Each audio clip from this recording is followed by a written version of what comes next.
नमस्कार. तर अमेरिकेतील कोल्हापूरकर या आमच्या यूट्यूब चॅनलमध्ये सगळ्यांचं खूप दिवसांनी स्वागत. आणि आता अमेरिकेत उन्हाळा सुरू आहे आणि इथं जूनपासून ऑगस्टपर्यंत उन्हाळ्याच्या सुट्ट्या असतात. त्यामुळं शाळा बंद असल्यामुळं आम्ही ह्याच 2-3 महिन्यांमध्ये बाहेर ट्रिप वगैरे काढतो. तर आमच्या सिटीपासून जो समुद्रकिनारा आम्हाला जवळ आहे तो गल्फ ऑफ अमेरिका म्हणतात त्याला अमेरिकेतील लोकं, आणि मेक्सिकोची लोकं त्याला गल्फ ऑफ मेक्सिको म्हणतात. तर आम्ही तिकडे चाललेलो आहे. 10 तासाचा प्रवास आहे. 5 तासानंतर आम्ही एक हॉल्ट घेऊन पुन्हा आम्ही प्रवास करणार आहे. तर इथे जे हायवे असतात ते सरळ स्ट्रेट असतात आणि इथं तुम्ही स्टेअरिंग व्हील जे बघाल ते उलट्या साईडला असतं, म्हणजे आपल्या इकडं उजवीकडं असतं तर इथेही डावीकडं असतं. आणि गाडीचं स्पीड म्हणाल तर ते माईल्समध्ये असतं. आता गाडी जवळजवळ 80 पर माईल्सनं पळायला लागली आहे, म्हणजे 120 किलोमीटर आपल्या किलोमीटरमध्ये सांगायचं झालं तर. तर एवढ्या स्पीडनं इथं गाड्या पळतात. तर आता थांबायचं असेल तुम्हाला हायवेवरती कुठं तर रेस्ट एरिया असतात. एक 4-5 माईल्स नंतर रेस्ट एरिया असतात. तिथे तुम्ही थांबून थोडा वेळ रेस्ट करून मग पुन्हा तुम्ही प्रवास सुरू करू शकता.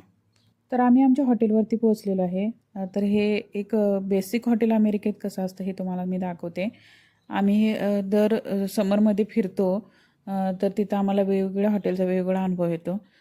तर हे एक जे हॉटेल आहे ते याचे ओनर इंडियन आहेत. तर इथे तुम्हाला एक टॉयलेट बाथरूम अटॅच असतं.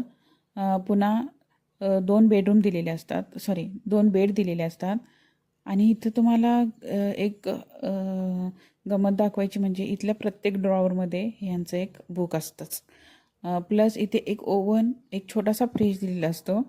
तुम्हाला काही जेवण वगैरे गरम करायचं असेल तर, आणि फ्रीजमध्ये काही तुम्हाला ठेवायचं असेल तर एक छोटासा फ्रीज आणि एक ओव्हन दिलेला असतो. आणि अशा प्रकारचे ड्रॉवर पण असतात. एक इस्त्री ठेवलेली असते, स्टीमरची असते ती इस्त्री. प्लस तुम्हाला एक हेअर ड्रायर आणि बाकीचं लोशन, शॅम्पू वगैरे सगळं इथं दिलेलं असतं.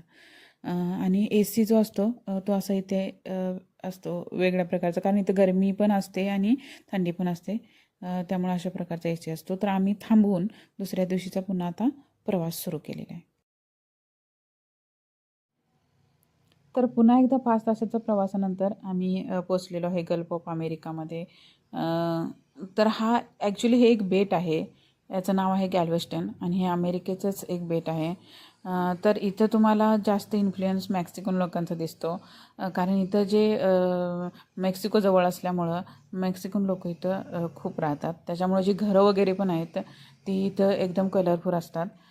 तर 2 साईडला तुम्ही बघाल सगळी कलरफुल घरं आहेत. तर आम्ही आता आमच्या हॉटेलवरती पोहोचलेलो आहे. तर हा आहे आमच्या हॉटेलच्या बाहेरचा व्ह्यू. तर इथं बघाल तुम्ही ही घरं लाकडाची असतात आणि कलरफुल घरं आहेत, कारण इथं मेक्सिकन लोक जास्त राहतात. बाकी तुम्ही बघाल तर अमेरिकन लोकांनी जी घरं बांधलेली असतात त्यांचे कलर थोडे पेस्टल असतात आणि थोडे डल कलर असतात. पण इथं सगळी कलरफुल घरं तुम्हाला बघायला मिळतील. आणि आमच्या हॉटेलच्या बाहेर एक रस्ता क्रॉस केल्यानंतरच बीच होतं. तर इथं हॉटेलमध्ये बेसिक ब्रेकफास्ट असतो सकाळी. ज्यूस असतात, सिरियल ठेवलेलं असतं, दूध असतं, ब्रेड असतो, एग असतं, आणि इथं वॅफल खातात खूप, त्यामुळं वॅफलचे मशीन ठेवलेले असतात.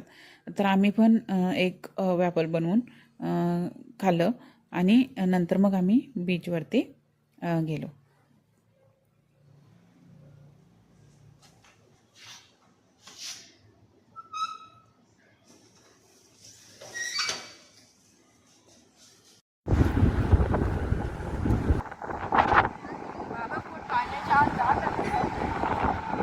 Smile so big, can't hide this vibe. Clap 2 times and spin around. Jump in the air, touch the ground. Step to the left, slide to the right.